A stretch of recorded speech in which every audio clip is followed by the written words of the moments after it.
Problem Reaction Solution Network. I'm Nate. I'm Jim.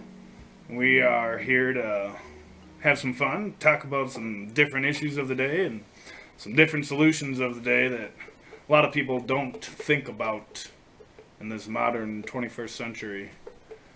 As we go into the 22nd century, we got a 80 some years, 90 years, whatever yet, but 85 years, but 84 years, I guess, to be exact. But we're going to be talking about those type of things because it's very important, and there's a lot of good people out there in the alternate media, alternative news, whatever you want to call it, on the internet, talking about the good stuff. And we need to focus on that and really talk about solutions and not try to be fear mongers, fear porn dealers. And Jim here, he's a producer, but he's also just as essential as any other voice, and which the only other voice is myself.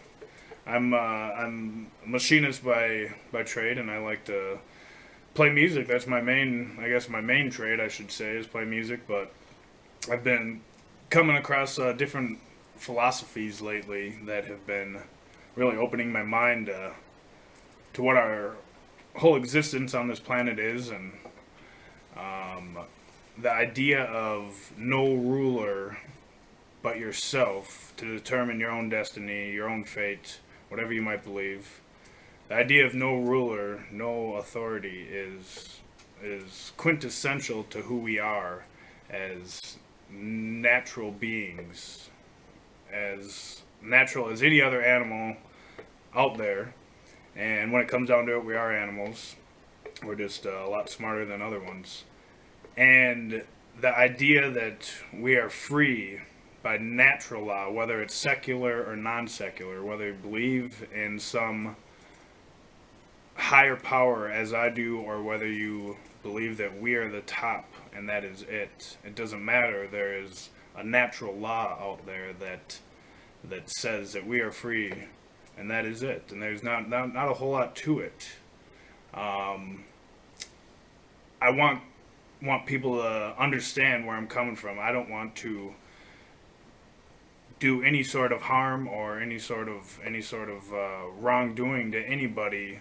I want to peacefully dissolve governments, and with technology these days, we can do that. The idea is that we can't do things anymore without some sort of government or central authority is old. It's 1700s, 1500s era thinking. It's old idea, and if we can focus on getting past that paradigm, that idea of we need someone to build the roads. Well, we have a lot of different technology nowadays that people can talk in mass amount of people can talk on the internet and come up with solutions to problems that governments had to come up with in the past. And nowadays, it's amazing where we're at with technology. We have so many possibilities out there, whether it's cryptocurrencies like Bitcoin, or there's so many other ideas that are right along those ideas. Open source content. You can change the world with open source content on the internet, and that's where trust comes in. That's where people, start to respect the non-aggression principle, and it's a golden rule. Like Adam Kokesh says, it's don't hit, don't steal unless you work for the government. It cannot be unless you work for the government. It has to be don't hit, don't steal, period. And that is very, very important to our future. I have a son. That's how I'm going to raise him. And I think Jim's on the same page. And Jim, what do you think? I want you to jump in. I'm very much on the same page. Okay. So here we are. This is the very first episode of your podcast here. Yep. You kind of went over some of the points that you want to touch in this podcast. We had a guest, which would be kind of a normal podcast thing, is to have a guest, a subject matter expert, for different things. Our guest is not here, so we're just going to kind of just roundtable it between myself and Nate. Yeah, you had a couple topics to talk about, but I mean, going forward, we kind of have a slight format here that we're thinking of going by, probably very loosely. Derailments happen as they always often do, but go over the format you have here, Nate. Well, we're like I said, we're just gonna talk about different problems we have. We're gonna talk about reactions, negative and positive reactions. There's, like I said, there's a lot of fear mongering out there, and we don't want that. But the main focus of the podcast is going to be solutions. We really want to try getting people to focus on solutions, and you don't have to go out there and change. That's a great thing about technology nowadays. You don't have to go out there and spend a lot of time and you don't have to quit your job and give up your family and all this stuff. The internet allows you to be able to connect with people and organize in ways never before. You can never connect with 90 million people in a day or two and have them see a certain article in the past, but now you can. And it's an extremely exciting time with the ideas of different ways we can go to change things for the better. And it's going to be really hard to say that we're going to be able to get rid of a government someday. But I'm realistic. That's probably something that won't happen for quite some time. But the idea that we need government for so many things still in our lives is becoming a weak argument. It's not there anymore, and I think the government realizes that. So I think they're scared to some extent, but they're not too scared. They got quite a strong army behind them. Believe me, don't get me wrong, I'm a huge patriot. I love this country and for what it stands. I am a strong supporter of the Constitution. I believe in exactly what the Constitution stands for. I also believe in what the Articles of Confederation stood for, which was, some would argue that it might have been a step back from freedom, for liberty and freedom, because they put in place a president, they put in place a federal government, and some would say, including Thomas Jefferson, would argue that we did not need federal government. But, that's what we got. We have a constitution, and I truly do respect it, and I believe in it. It's unfortunate that our government nowadays doesn't, and they haven't for a long time. Actually, there's a lot of evidence out there. Judge Napolitano from Fox points out, there's a lot of good stuff on YouTube of him, and look up Andrew Napolitano on YouTube, and he's got some good speeches where he points out how from the founding, our government has the very same people that founded this country and wrote and pledged their lives and their fortune and sacred honor to the Constitution. They violated the Constitution years later, just when they were in certain positions of authority, and it's not so much anything I would hold personal against anybody. I think it's just nature for man to do that. So if we don't have a central authority where it is allowed to do that, we take that out of the equation. We just let people freely trade and work together to come up with peaceful solutions that are nonviolent. You don't have a monopoly on force by some central authority, which is what all governments are. I want to do things peacefully, and that is period. That is bottom line, and I know Jim feels the same way. That's basically the way I feel, and that's basically me wanting to tell you a little bit about myself. Jim, do the same. Tell them basically where you're at with your philosophies lately, and we'll go on to the next segment. Well, there's a lot of podcasts and news shows. We're gonna cover a lot of politics stuff, and whether we like to talk about it or not, politics, affects us a great deal in our lives. I came from, one political side, and I think Nate came from the opposite political side, and like him, I was opened up by maybe some alternative news sources and some other people, and eventually, asked myself the question, why? maybe it doesn't have to be this way. Maybe it doesn't have to be us versus them kind of a thing. And maybe they're working together to create this us versus them mentality. So that's what brought me and Nate together to do this podcast, really, is that we found out we were, like-minded on these type of topics and very pro freedom and liberty. And that's one thing that some of these talking heads on either side of the aisle, or cheerleaders, that's like I like to call them, maybe that's what they like to do, and maybe they're working towards that in order to gain popularity on either side. One question I want to ask you, Nate. Yep. So been studying Anarchy for a whole of about 4 weeks now. Yep. Of course. Well, one thing about Anarchy is, the whole... Basically, they kind of say that patriotism is bad, right? Now, of course I like America. I was born here. Right. You gotta root for your home team, right? Right. So, but the whole nationalist deal, is not so great. The idea from the anarchist side is that it instills this kind of false sense of hope or likeness for this government or for this country. Collectivism. So, on one hand, you want to say, okay, I want to be a good anarchist, and I want to, follow this philosophy, yep. these principles. On the other hand, you're like, well, okay, I would like to get back to where we were in 1776 with, the Constitution and limited power to a centralized government, right. Or almost no centralized government. Where do you draw the line there? Right. How do you balance that? Right.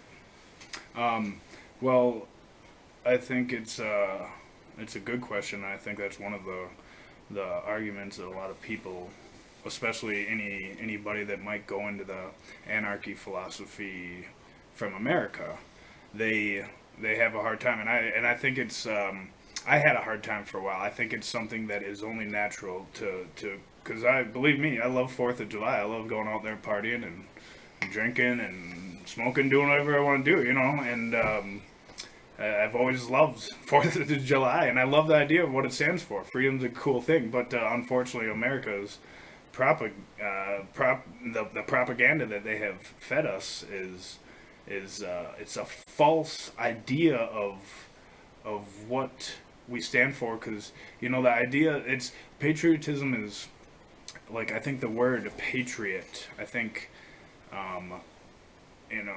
for example, I think Adam Kokesh is a patriot, even though there's certain things that he would say that I might not agree with fully.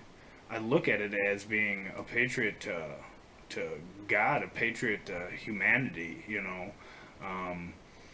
and the idea, some would, one thing a lot of people will argue is the whole borders thing, and that's like a really good thing. Well, if you totally believe in anarchy, and you totally believe, you can't believe in this whole collectivism idea, you can't really believe in borders either. Well, yeah, you're kind of right. You're kind of right. It's kind of weird to say that in a certain geographic area that you have these lines that politicians have created and said, if you're on this side of the line, you are not us. You are not us. You are still a human, but you are not us. Therefore, you have to go through a whole bunch of things that is really weird for humans to subject other humans to. You have to go through all these other things. Right, and you can't bring fruit over this line. Right, there's a lot of weird things that they subject other humans to. They still admit they're humans, but they say you're on this part of this geographic line, so you have to you have to be subjected to all these other things that are just kind of really weird to subject other humans to, so-called humans. And I believe they are humans, but I'm saying the politicians, apparently to them, they're so-called humans because they don't treat it like that, Sure. Well, and that's the thing.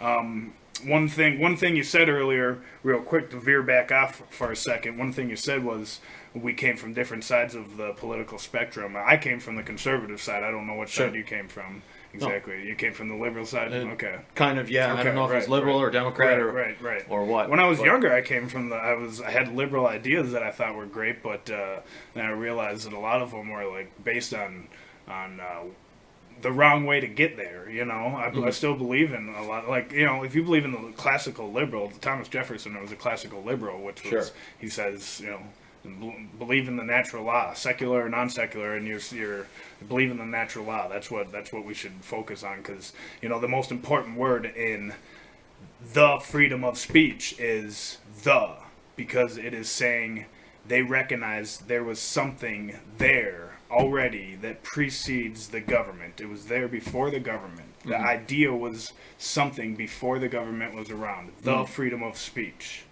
Okay, so that's what Thomas Jefferson argued, is that we have to go off that idea versus what big government guys who were right-wingers like John Adams would say. We need to go off the idea that the government, we get our rights from the government. And Jefferson argued the opposite. We get our rights from our humanity. And we don't get our rights from the government. And you know, there's a lot of things you can look back at and read about that they all say different things on at different times. But, you know, back in the day, the classical liberals were the ones that thought about the philosophy and the ideas of natural law and natural humans working together voluntarily, and the right wingers, the conservatives, or the Whig Party, the so-called Republican Party nowadays, they're the big government people, you know. But they still also wanted the wars, and they thought security should be a number one issue, and security should be a number one issue. That's why we have the second amendment, and the idea. Back to what you asked me, is the idea we have to have some sort of laws that are naturally followed. And I think the Constitution at the time was the best they could come up with. Nowadays we could do better, period. We could do better. And I think we can even go further to extend liberty and freedom by sticking to a lot of those principles in the Constitution. But going back to the Articles of Confederation, where now, I'm not talking about the Confederates, the Confederation. This isn't any South Civil War thing. The Articles of Confederation was around long before the Civil War. The Articles of Confederation were where they didn't have a federal government. They did not have a president, and that was in place for the first 14 years after this country was founded.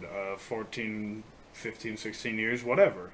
And that's what we need to go back to, is the idea that we got to localize things. That's one thing Adam Kokesh says, and he really spends a lot of time on that, and that's a solution that we need to focus on. We do need to localize things. We can make things better for a lot of people in a lot of different ways if we localize things on manufacturing, agriculture, all these different things. Think about it for a second now. Real quick, agriculture. Let's talk about that for 2 seconds. Okay. You got back in the time of the Civil War. Okay, this is just an argument that you got. Back in the time of the Civil War, a lot of people would say, you know, and bringing up the anarchy thing again. How are we going to pick the cotton if we get rid of slaves? Okay. Well, that argument you can apply in every aspect of anarchy to say, and even the patriotism to an extent, but the idea that we, you know, the answer, first of all, is we don't know. We're not sure how it's going to happen, how we're going to pick the cotton, but we're going to figure it out without the slaves. But we know for sure that putting people into forced labor is not the way to do it, right? And then also in today's time, you know, how are we going to fix things? How are we going to have revenue for organizations, whether you want to call them governments or not, small governments, local governments, whatever. How are we going to have revenue for these people? Well, there's a lot of smart people out there. We'll figure it out. We're living in a great age of technology, like I keep pointing out. We're going to figure those things out. That is not a problem. Getting to the ideas of how are we going to fix these things, how are we going to pick the cotton if we don't have slaves? Well, how are we going to build roads? How are we going to fund certain organizations? And how are we going to have, one thing Stefan Molyneux has said, and I agree with, is we can have a society where we have great defense and around our borders. great defense, and we can still even call ourselves America. If we get rid of government, we don't have to say, oh, well, we're not a country anymore. We can't call ourselves America. Everything's changed. No, we can leave everything the same. We can all live in our houses still. We can all do everything the same way, but we just don't need a central authority saying, well, this is how you have to do this stuff. A monopoly over how we live our lives is a ridiculous idea. It's old. And anyway, we can like Stefan Molyneux said, we can have defense. We can have a society where we have no government, no authority that is structuring how we live our lives, and still have a nuclear weapon. And if any other country out there wants to say, well, these guys don't have a standing army anymore, they don't have, which wouldn't be true, you'd still have armies, but they'd probably be a little smaller, and they'd be privatized. They'd work more for the people versus for the politicians and the bankers and the industry, or be truly volunteer. Or be truly volunteer. True, exactly right. And you would have that. There's nothing wrong, nothing saying you can't have that, but you could still have a society without a government, and you could still have a nuke that says, hey, you come and attack us. Look, we still have this. We're organized enough. The idea that anarchists can't organize is stupid. We're not talking about, when we talk about anarchy, like chaos and destruction and throwing, garbage cans through windows and with bandanas running around and spray painting things red and this and that. That's not the anarchy we're talking about. I'm an ANCAP, anarcho-capitalist, pure and simple. I want to focus on... You keep tapping the table. Yeah, I do keep tapping the table. I'm getting into it a little bit. I don't want to be like Alex Jones, though. I love Alex Jones, but I'm not going to tap the table like he does and starts pounding on it, and you hear it through the mic. Anyway. Calling everybody a scumbag. Calling everybody a scumbag. Anyway, we can change things. We can get things in a better direction if we focus on true ideas that are going to... people can really think about and agree on. And anyways, I'm rambling a little bit. I got a couple different things here. I'm just gonna and that's okay, as many podcasters do ramble. Right. I'm gonna get into this here real quick, just to get onto some of these topics, some of the issues and problems we have, which are crazy. Arms sales to developing nations. Okay, in 2011, leading manufacturers in a highly competitive global arms market sought higher profits and expanded political influence in weapons sales to developing nations. The value of all arms transfer agreements with developing nations more than doubled from $32.7 billion in 2010 to nearly $71.5 billion in 2011. 1 year, and it nearly doubled. That is effing insane. And I don't know, should we swear on this or should we not swear? Should we be like Joe Rogan or should we not? I mean, I don't really care, I guess, but it depends. I did select that we were non-explicit there in the iTunes feed. We're non-explicit in the iTunes feed, so we will not swear. I'm sure if we slip one or two... Who's actually listening to this podcast? Right, who is listening right now? Yes, no one. Definitely no one right now, because we're just recording. We're not live. Anyway, the United States maintained its position as top arms dealer to developing nations in 2011, with $56.3 billion, or 78.7% of agreements, a significant increase from 2010's market share of 43.6%. So, in 2011... the United States sold across the whole world, not just one country. They sold 78.7% of the weapons, arms, guns, handguns, rifles, shotguns, whatever the hell you want. They sold 78.7% of anything that was sold. So take 100%. You take 78.7% out of 100%.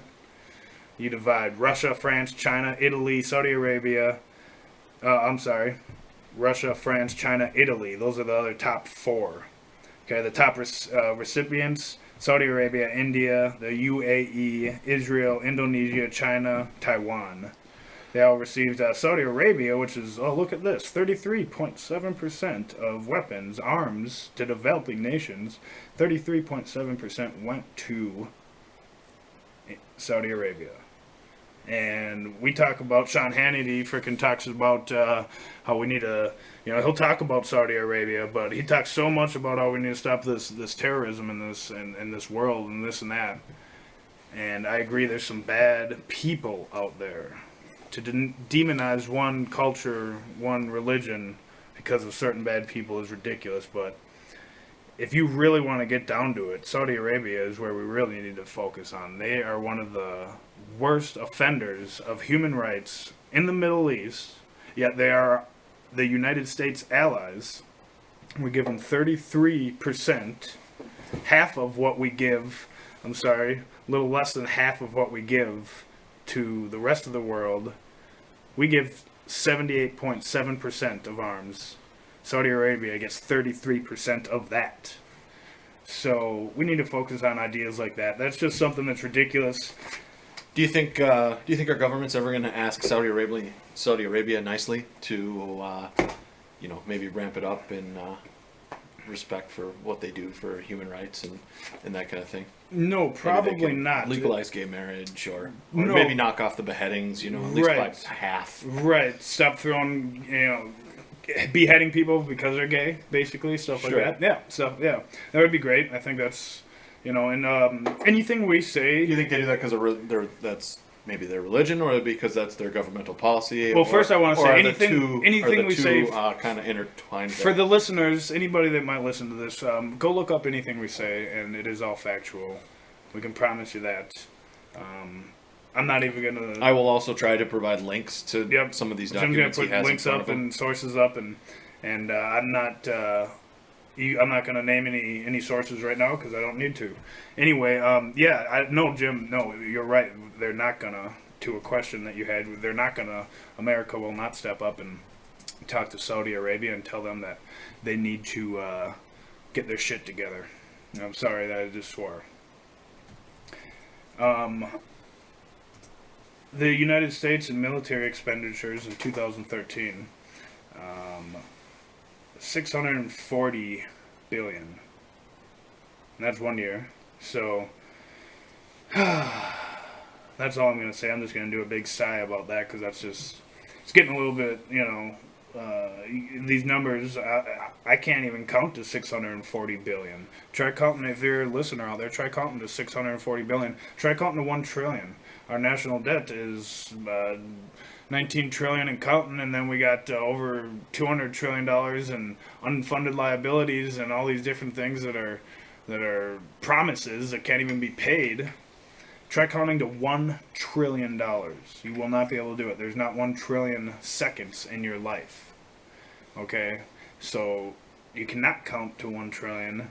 The only reason why these numbers are able to be calculated is because of computers and calculators and smart math people. I'm not one of them.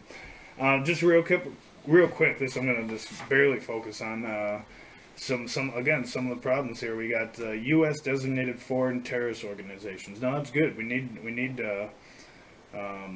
I don't want to say we need a government or an authority to tell us who is a terrorist or a bad guy, because I don't trust them. But we need to identify organizations that we would classify as bad people. I hate the word terrorist because terrorist is saying that we have a never-ending war that we need to fight. It's basically all we're politicians. Or are they terrorists, or are they rebel fighters, or at what point makes that distinction? Because we fund the moderate rebels. Right. Right now we're in the Syrian deal. We Right. fund the moderate rebels in Syria, but we also have terrorists that we're fighting, the Islamic State or Al Qaeda or Taliban, or maybe we're funding them. I don't know which side of where we're at with our relations with these these groups. And if here in America, we would have people that would physically take arms against our own federal government, then would they be rebels or would they be terrorists? Would that distinction fall on cable news to tell you that? Right. No, and that's just it. That's just it. Is the sources that most people are getting nowadays. That's why we're doing this podcast. Is we want to do something to try getting. Again, we don't need to put our whole lives into everything, but we want to try doing something to try getting a message out to people. And I just hope that that will work. I hope that our goal here, which is again to open people's minds up, will work. Back to what I had here real quick. National Liberation Army, Palestine Liberation Front. You got Boko Haram, the Hezbollah, the Hamas, the ones we hear, Al Qaeda, Al Qaeda, however you want to say it, the Taliban, ISIS. All these ones are on this list of foreign terrorist organizations labeled by the U.S. government, designated by the U.S. government. Some that are weird, though, the Army of Islam. Well, what if someone that is completely peaceful says, they're part of the Army of Islam? Well, they're part of that terrorist organization then, according to the government. The National Liberation Army. It doesn't even say where it's out of. It was designated in 1997. Just these things that really make you think, sure, I'm not doubting the fact that maybe some of these organizations are probably terrorists and bad people, but I'm just trying to point out some of them are very vague in their titles, and it makes you wonder. The government can classify anybody as a terrorist.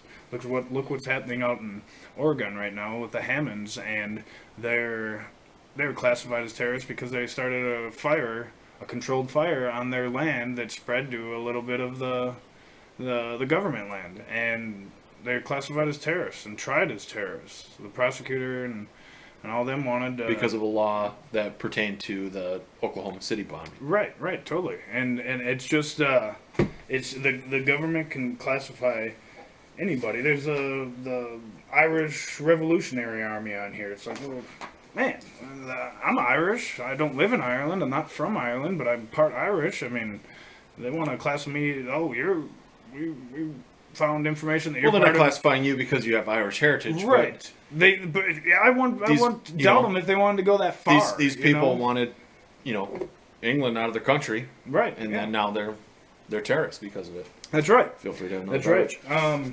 Yeah. And I'm just gonna say it right now. I'm gonna open a beer. That's what you hear right there. That's a beer. I'm gonna enjoy a beer while I'm doing this podcast.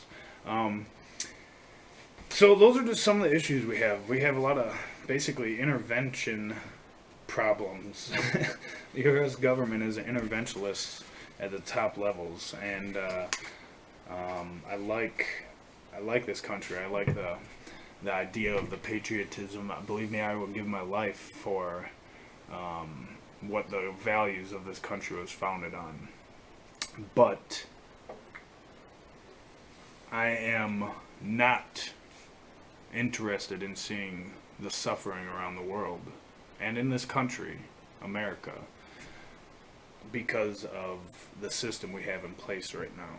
The Zeitgeist movement says we need to go into a system of resource-based economy and get to that same end result, which is freedom and no central authority, but basic human interaction.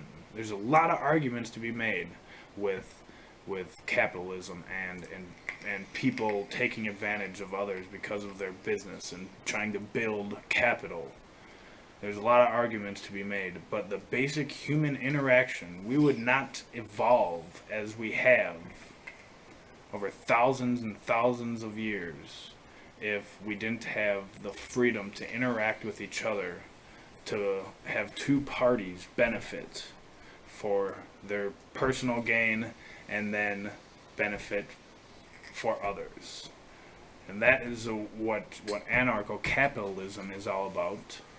I would also classify myself as a libertarian. If we really want to stick to the paradigm of party ideas, the libertarian. But it doesn't matter. That's not the point. It's not the point of what the titles are. What really matters is the issues are recognized, and we react positively, and then we try to come up with solutions, and the best way to do that is individuals that aren't a Sean Hannity or Rush Limbaugh, which unfortunately those guys have too much effect on mainstream voters, lame-brained voters in this country. We got to get away from that paradigm. We got to get into the idea that we can organize together. You don't have to be a big somebody. You don't have to be anybody. You can just organize on the internet with others to find solutions and get enough people's minds open to the idea of free trade with one another can really lead to helping the whole world.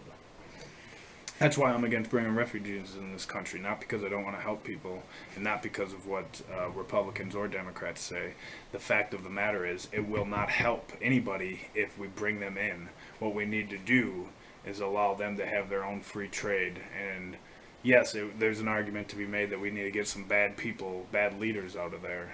But that's what we need to do in this country too. So, and if we removed, on that point, what would happen if we removed that leader? I mean, we're told by our media and our government that leader is horrible. He's doing all these things.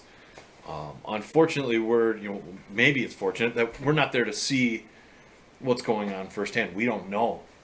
We might be told, that there are chemical weapons and that it might be they may be administered by the leader there in Syria. But how do we know for sure? Right. Also, I have a question for you. So, the principle of anarchy, part of that, and part of the libertarian principle is kind of like borderless states. So then, why couldn't the refugees come here?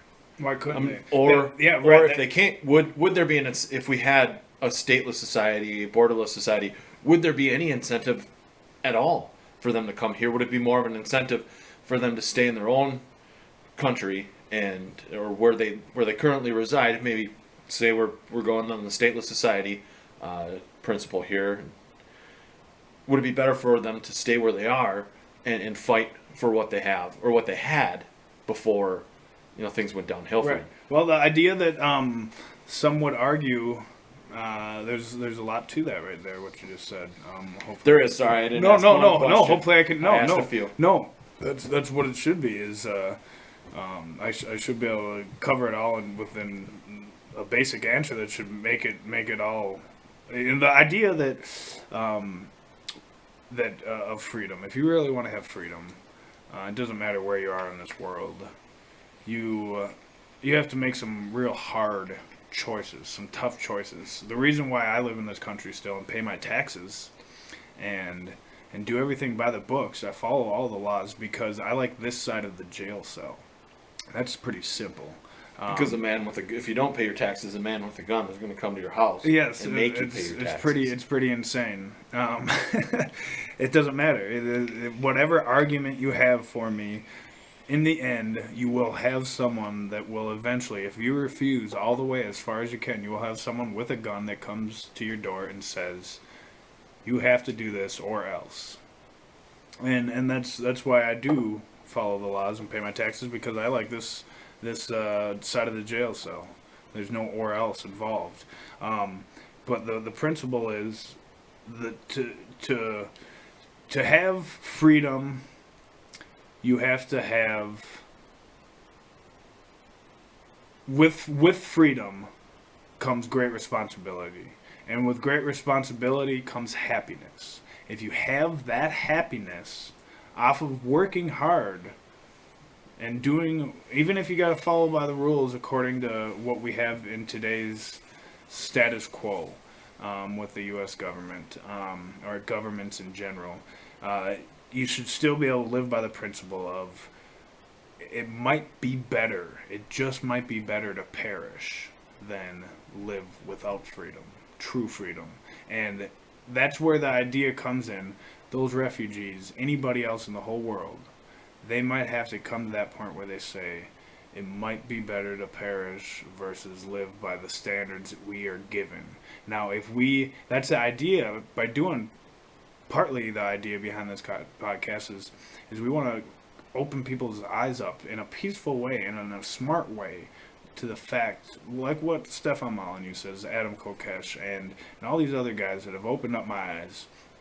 They say, You know, the idea of real freedom is to let people economically prosper on their own and through their own society without any intervention from any central authority. And that's what government does, is they stifle that. We should not have poverty and hurting and pain and torture and Saudi Arabia beheading people because they're gay and stoning people because they're gay in this world. We should not have that kind of world, but we do because we have governments that allow it. Mm-hmm. And that is simple. That is a fact. That there's nothing else besides that.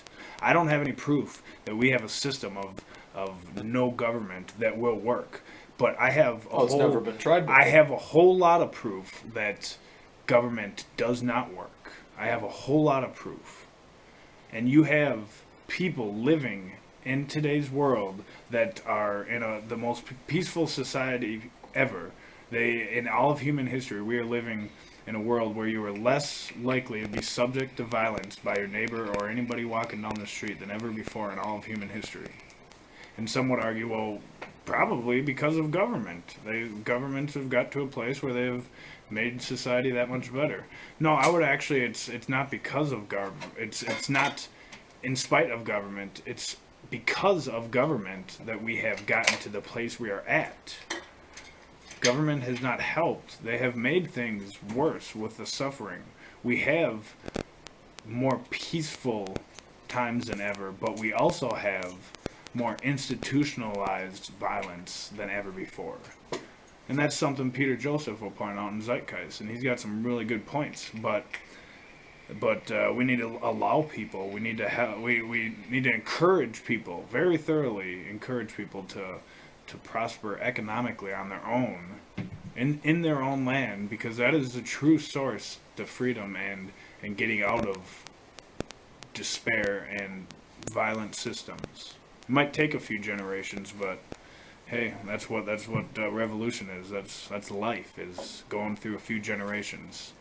We're not gonna, Jim and myself doing this podcast right now, we will not change everything in this generation, no matter how long we do this.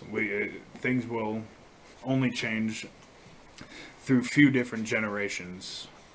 Our children, their children. We have a long ways to go, but we got to start somewhere, and I think that's a great thing about today as well with our technology. It is starting a new consciousness and a new awakening that is getting people to think differently and actually truly care about these ideas. You know, some people would say, well, I vote, so I care. I care. I pay attention to the news. I watch CNN and Fox, actually, so I care because I vote and I watch CNN and Fox. So I care. No, you probably really don't, because you still vote for, number one, you vote with your money every time you spend your money. And number two, if you vote for the same old system, the same old people, nothing will ever change. We will live with the 1800s technology of the internal combustion engine and the electric vehicles right here. I got a whole... So before you go down that road, right? What about voting? What do you think about it? Because I like to participate in voting, or excuse me. Studying Anarchy has made me think about it a little bit differently, but still, I've had this perception for the past 4 or 5 years here that, since there's not that many people that vote. Maybe, 50, 60, 70% of people that vote on major elections. So in a president's election, right. And it might be a lot lower for the midterm elections. But I do go out when I can and vote. Mm-hmm. And I thought, okay, I'm doing good. Last presidential election, okay, I voted for the Libertarian candidate. I thought, hey, that was great. But do you think just participating in voting is kind of participating in this violent cycle, like voting for one form of violence over another form of violence, the Republican, violent candidate, or the Democratic violent candidate, right.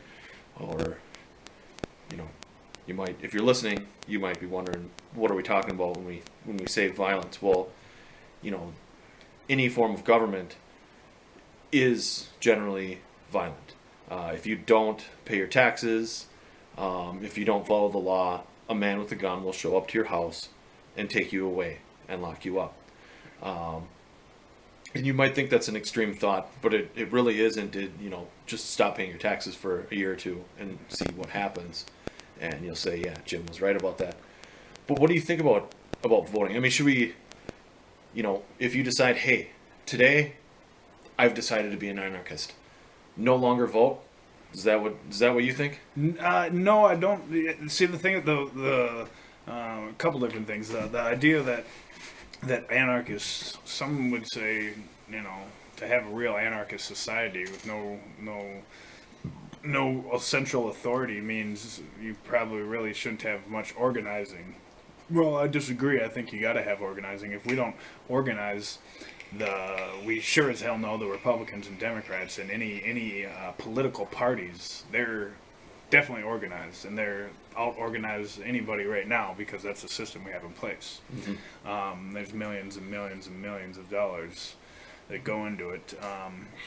So we got some issues there that lie with that. We actually need to organize in a big way. So voting is a key thing. I think the idea would be to vote for libertarians and really be involved in some way to get the best libertarians in place. Adam Kokesh, for example, is running for president 2020.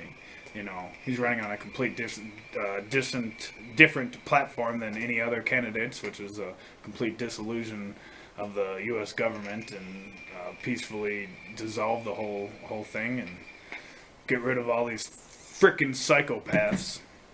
Anyway, but no, I think voting is a good thing, but there's some issues with it. It's hard to justify it when you say 51% is deciding for 49%.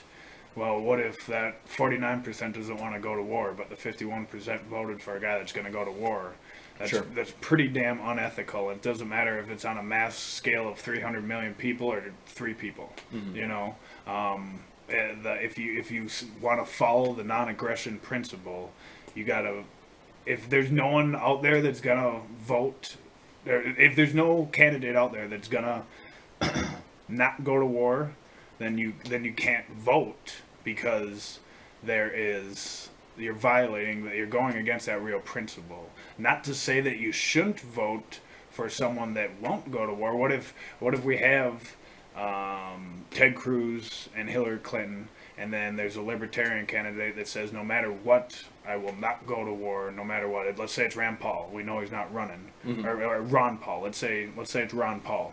We know Ron Paul is not running for 2016, but let's say he was, hypothetically speaking, and he said, no matter what, I will not go to war.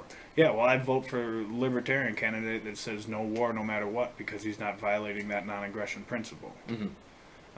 So that's a good vote there. But to vote for something where no matter who is our president in 2016, there will be a wartime president. That is going to happen. You want to call it World War III, you want to call it whatever the hell you want to call it. I don't care. There's so much out there to be argued, and let's just call it the war on terrorism, because the war on terrorism, right? Because it's not going away. That's right. The war on terrorism will not go away. So here's the thing: is you have that whole idea that the next president will be a wartime president, no matter who it is, Democrat, Republican.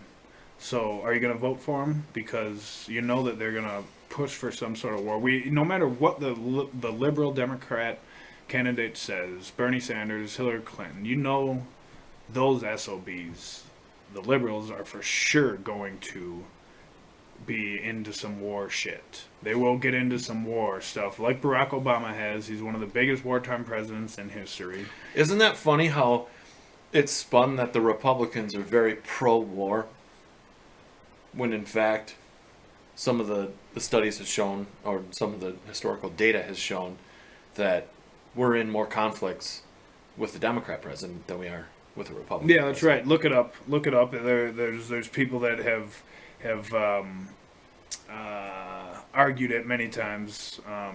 Republicans are definitely not as big of warmongers as the Democrats are. But the Republicans are right up there with them. There's absolutely no, And I'll give it to no, them. The rhetoric from the right side of things is very much to go to war. Right. Yeah. To put other countries and nations in their place. Right. Right. With military action. Right. And you know, there's a lot of arguments to be made. That's just the thing. There's so much to cover. We don't have. Unfortunately, I'd love to be able to do a 3, 4, 5, 6, 7 hour podcast, but that's not realistic. We're doing about an hour and a half or something. But the thing about it is, people, we need to really. There's so much issues. So many people know about a lot of the issues. There's so much information out there. If you don't know about a lot of the issues, go look it up. But we need to focus on things that are going to really fix these issues. And again, I'm not saying let's get rid of government tomorrow or today or the next week. It's not going to happen. We got a lot of things to work on before then. A lot of things happen before revolutionary change happens. To have a real revolution in mankind or in a country, in a society, you need to have an evolutionary thought process going. You need to have a new awakening. The Revolutionary War did not happen because people were just pissed off and ready to take up arms. It happened because they had a new evolutionary thought process that was telling them it might be better to perish than live without freedom. And some of them did. Some of them gave their whole sacred honor. So you talk about revolution here. Do you think we really need a revolution to get to like a stateless society or a minimal state society? Right. It's hard to say. Who knows? Because we obviously couldn't. Know. I mean, you could agree that we couldn't just go from where we are now with a large federal government, state governments, county, city, all the way down, you know, control of this, that, and the other thing, to tomorrow having nothing. You know, where basically you talk to your neighbors and your neighbors talk to the other neighbors about getting water supplied or getting a new road built, or the current road that's out there needs to be repaired. So, you know, I'm guessing, would you agree that we couldn't just go from where we are now to a complete stateless society tomorrow with no central government, whether the center being could we go to that just or overnight? Or the state? Could we do it overnight? Right. Could we do it overnight? No. To me, it seems like that would be ridiculous to do it overnight. Right. So how, you know, to do it overnight? No, it's. Do we stand on some kind of to do it overnight anarchist principles to where, well, we're not going to vote. We can't have any kind of government at all, or do we say, well, this brings it back to the voting too? Do we say, well, let's vote for the guy who's going to maybe be a minimalist in government here and kind of try and minimalize government, or at the federal level be a federal guy that hands power back to the state, or in the state level hands power back to the county or city, to a smaller level, to where we have more, as people, we have more control over it than just saying some guy on the hill. And that's the idea. You know? That's the idea. You know, again, Adam Kokesh was running for president in 2020, and his idea to dissolve, localize the government is you would have to get rid of the so you start from the top down. You'd have to start with the federal government. Okay, so you start with that, you get rid of the federal government. Well, there's some things that come along with that. And people would say, well, one of the arguments for the libertarian things is how are you going to protect the country? Some libertarians, they believe in the libertarian philosophy and idea, but then they'll say, oh, but I believe also in a military. We need to protect ourselves. Well, Costa Rica got rid of their military in 1948, and they abolished their military in 1948. And look it up. And it's they haven't been taken over. They're still Costa Rica. They still are able to call themselves a country and survive and live as they want. And it's a simple concept. You know, the founding fathers were against a standing army because they knew that the real reason behind the Second Amendment wasn't because of having the right to hunt or the right to protect yourself even against the government. Those are big ones. Those are very big ones. And self-protection, of course, personal protection. Those are big ones. That's what everybody says. But the real idea behind it was they knew a standing army would lead to war all the time. And our country has been filled with war. There's been very few periods where our country is not involved in some sort of war. And if you want to have a society where we keep continuing on to where people are affected by war and death throughout decades and years and centuries, well, then let's continue with the government. And again, back to what you were saying, Jim, is those ideas is what that's what we need to stick to, is starting from the localization, from the top down, get rid of certain entities, and you bring it down. You're going to have a state still. You're going to have a state of Minnesota still. You're still going to have a state of Texas, and you're going to have people involved there. But eventually, bring those down, and the states decide. And you can still have, with the internet nowadays, you could have people vote and say, yeah, we'll still have every 50 states. You don't need a Congress anymore. You don't need any of this stuff anymore to say how we should rule, how we should work, decide how this country should run, because you got the internet now. You could have so many different forums that people you could come up with honest answers. People would say, well, yeah, there'd be hackers, there'd be trolls, there'd be people making fake things up and this and that. You could come up with answers. There's solutions to those things. There still is right now. There's solutions, right. There's solutions, and that's just simple. They get broadcast time on FM radio. Right, exactly. It's ridiculous. There's solutions to all these things through the internet and the way we live. We don't need, and FYI, we don't need a government to run the internet either. So the solutions to all these things are very simple. People just need to really focus on thinking about the broader picture. How do we? It's not so much on whether we are able to do it overnight or whether we're able to do it over 5 years. It doesn't matter. The fact is that we should do it, and we should do it in a peaceful way, number one, and then do it in a reasonable way to where everybody can be woken up and be on board and care about why we're doing it. Again, it's not so much of are we able to do it overnight or are we able to do it over a long period. It doesn't matter. Again, back to the old argument of, well, who's going to pick the cotton if we don't have slaves? It doesn't matter.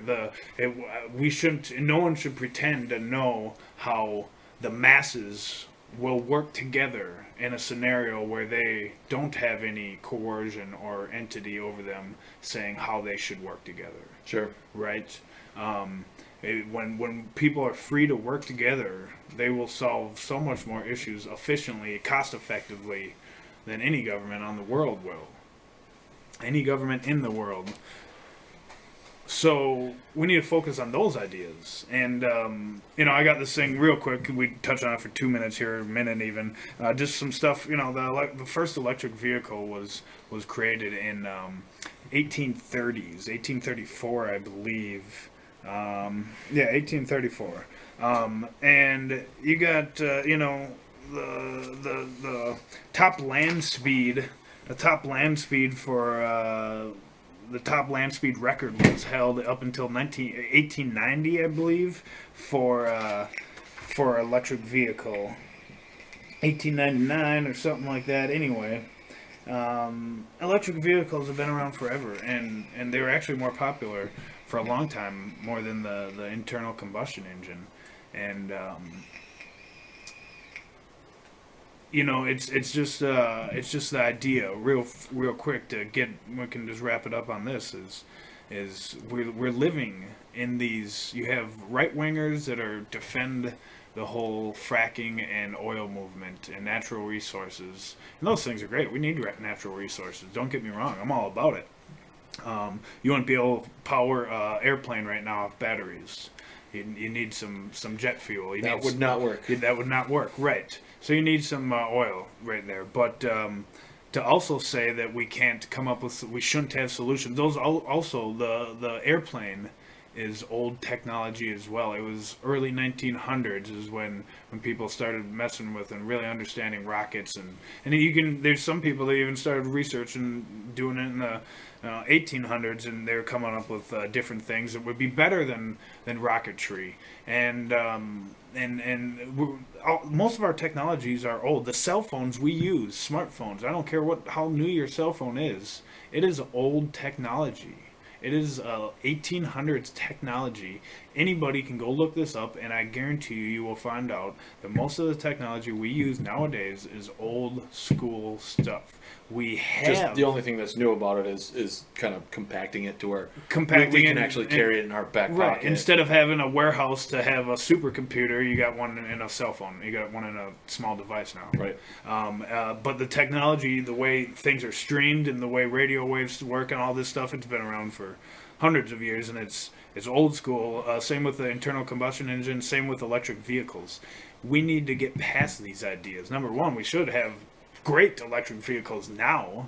We shouldn't even have gas guzzling vehicles anymore, since they've been around for over 100 years. We should have perfected it to science that would change the whole world, but no, we're not, and that's one problem. I hate the gasoline that we all got to breathe in on a daily basis, but the fact of the matter is we have other technologies, and I'm not the one to talk to about it, but you can go look it up. There's so many different technologies out there that are allowing us to go in a direction that people don't even understand or realize. And I'm talking about power-saving technologies where you build up you ride a bike for an hour and you can power your house off of an hour's worth of stored energy. You know what I mean? There's people working on this stuff. The guy, the founder of 5 Hour Energy, he's coming up with working on different things of how to turn seawater, ocean water, into fresh drinking water. He's working on how to, and that's one of the things is to ride a bike.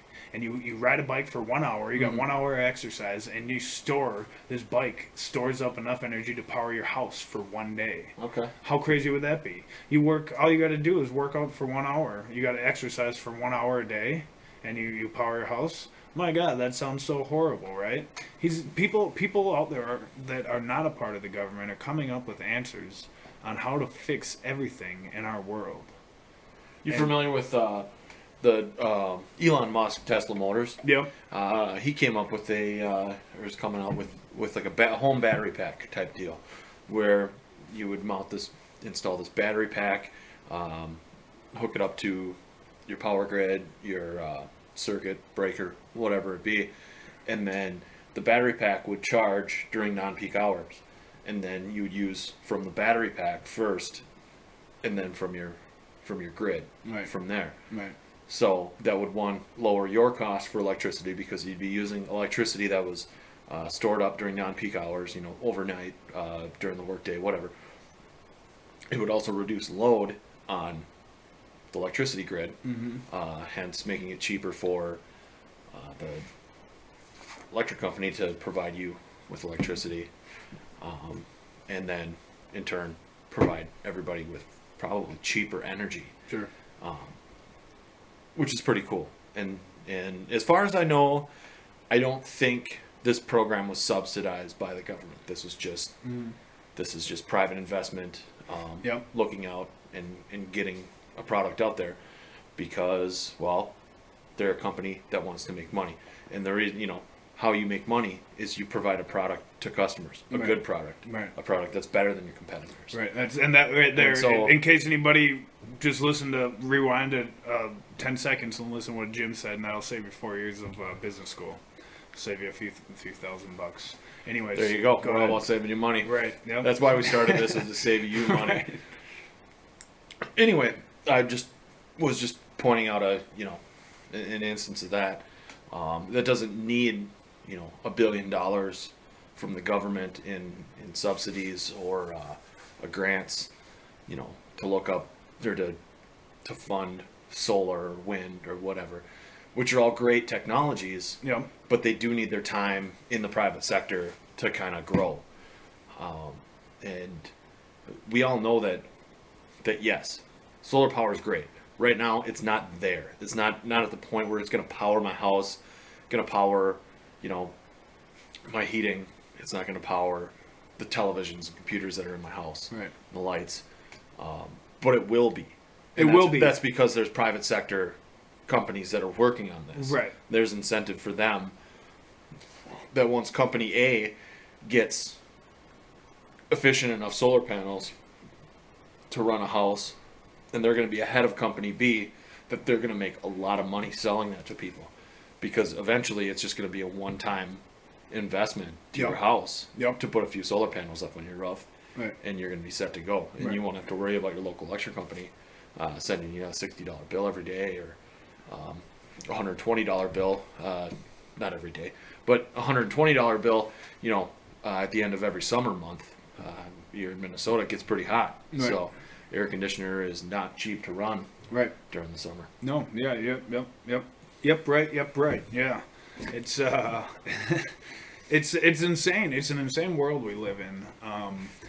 It is so fascinating, the ideas that are out there. And just do a little bit of research. Go to YouTube if you're a visual person and look up some stuff about new technologies that are emerging. If you're someone that loves to read and just article buff, go look at different articles out there. There's so many different things talking about where we are headed, and Jim's exactly right. The market. Okay, so real quick, the market is a natural thing itself. We want to talk about here in this podcast about natural law, and who we are is when it comes down to the core of things. And naturally, humans should be free. Natural markets are a real thing. There's something that no government, no matter how much money they pump into it, or no matter how big Wall Street is, how much they affect it, natural markets will always be stronger, and they will always turn out to what the markets dictate. The markets will dictate how human interactions work as long as humans are alive. Not any government. The governments have been trying for a long time, and their fiat currency system it's just not working anymore. All their printing of money, their base money creation, and it's just a system that is going in such a wrong direction. And the technology from private sector and individuals is, with the internet nowadays, it's not being suppressed anymore. People are understanding that there are better things out there, better alternatives to figuring out how to progress humanity in the right direction of freedom and self-ownership and the right to the right to property, the right to life. The market will dictate how humans eventually end up in that system.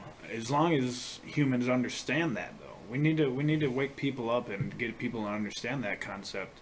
And again, back to what you were saying, Jim, is yes, those ideas, we need to think about all of those ideas, solar, wind, everything else. We can harness those energies in so much more efficient ways than we are. Again, a lot of the technologies that we're using are old school technologies. There's things out there that people have been working on that are self-sustainable energy storing systems, whether it's that solar, whatever. You can take a solar panel and store that energy, and the idea is it's being suppressed by our governments. But again, back to the internet. That's the great thing about the internet. Do you think that it's that these companies they might be working on it or waiting to invest on it, waiting until the government says, oh, hey, here's a check for X amount of money to go invest in this type of technology? Or I imagine there are companies that are working on this stuff, that this stuff's being constantly improved upon, but it's just a matter of time until these companies are funded enough. There's a certain point in which us as consumers keep, if we give these companies more and more money, they come out with better products. We keep giving them more and more money. The more money they have, the more money they have to invest in research and development, into actual the processes and assembly line type stuff to make these windmills, these solar panels. I think that the basically what you're saying is it's all being people that are in that area that have that the opportunities to make these things happen are waiting for whatever next event is coming, and there's something coming. There's some sort of bubble that's popping. Our economy is not doing great. The whole world economy is doing horseshit. There's a lot of people out there, whether they're on the innovate, whether they're innovators and people that invent things and inventors and all these, whether they're entrepreneurs and investors that are waiting to invest in the next big technology. They're waiting because they want to see what happens, how the turnaround is from this next big, whether you want to call it a collapse or this systemic event or whatever.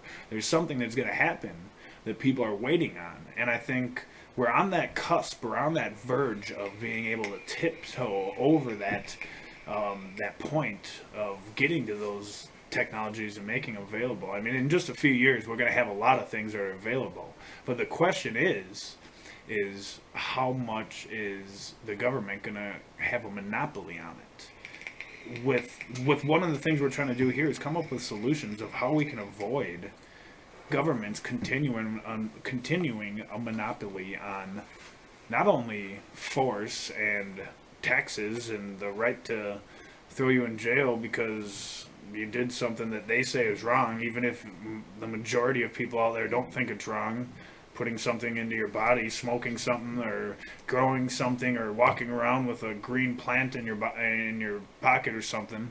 They say it's wrong, but most people out there don't think it's wrong. Something that's older than the government themselves, and they'll still throw you in jail for it because they say that they have a monopoly on being able to do that. They also will try, from depending upon how the systemic event goes, they're gonna try coming up with something that some sort of system where they come out on the top and continue to have monopolies on all the things that will affect our lives for the better. Mm-hmm. And they'll allow certain things out here and there if they continue the system we have. But we need to get past that whole paradigm shift. We need to get into that whole paradigm shift and start to go along with it and get people to wake up. That's what we're doing on this podcast, is trying to get people to understand that let's be on the right side of history, not with voting for the right candidate. I'm going to be on the right side of history, Sean. I'm going to be on the left side of history, and I'm the right guy. Right, exactly. Yeah. Give me a break. We're definitely not the first people to do this at all. And we're not disillusioned by that at all. No. But you understand what I'm saying. Another voice in the crowd definitely doesn't hurt. Yes. Right. Yeah, and you completely understand what I'm saying. We need to get past this idea that government should be able to have a monopoly on bettering lives and bettering humans when we humans ourselves can do that now. We're coming to the end here. We're gonna be having another one very shortly, hopefully sometime in the future, and we're hoping to do this on a weekly basis. We'll see what happens. Our lives are very busy, as are anybody else's lives. But we are hoping that we were going to be consistent, that you can rely on us, maybe on a weekly, hopefully not bi-weekly basis, but sometimes it might come to that. We're definitely not other powerhouses in the podcast industry where we're going to record about 12 or 15 hours a week of content. This is definitely not our main job. We do have normal jobs. Right. We have families, wives, all that type of deal. Yep. We have a YouTube page, Problem Reaction Solution Network, on YouTube. We have a Facebook page, same thing, Problem Reaction Solution Network on Facebook. On the Facebook coincidentally enough, that's what the podcast is called, isn't it? Right, the Problem Reaction Solution. I believe this is the first time we've touched on this. I said it in the very beginning. You did? I did mention it in the beginning, yep. But that's our premise here. Someone that really made that popular was David Icke, but we're kind of not going so much on the conspiracy side. We're going kind of actually trying to focus on those three words: the problem, what's our problem in today's time, and then the reaction that we get from mainstream media and mainstream narrative, and try to get the positive reactions too from the people who are actually doing good work out in the alternate media, and then also the solutions. That's what I was just going to say about Facebook. Our Facebook page is going to really focus on just a lot of solution things. We're not going to put too much content out there about much other than solutions. We're going to try to get different things out there that will open people's minds to the futurist mindset, of thinking about how our future can be better.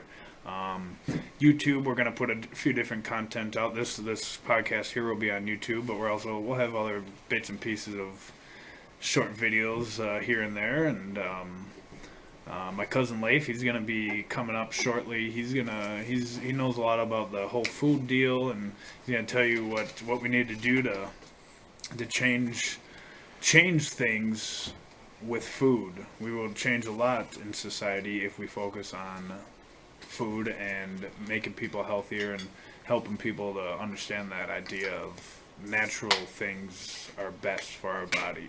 Whether you're a vegetarian or you like to eat some meat like I do, it's Here. the natural stuff is best for who we are and how we're supposed to grow.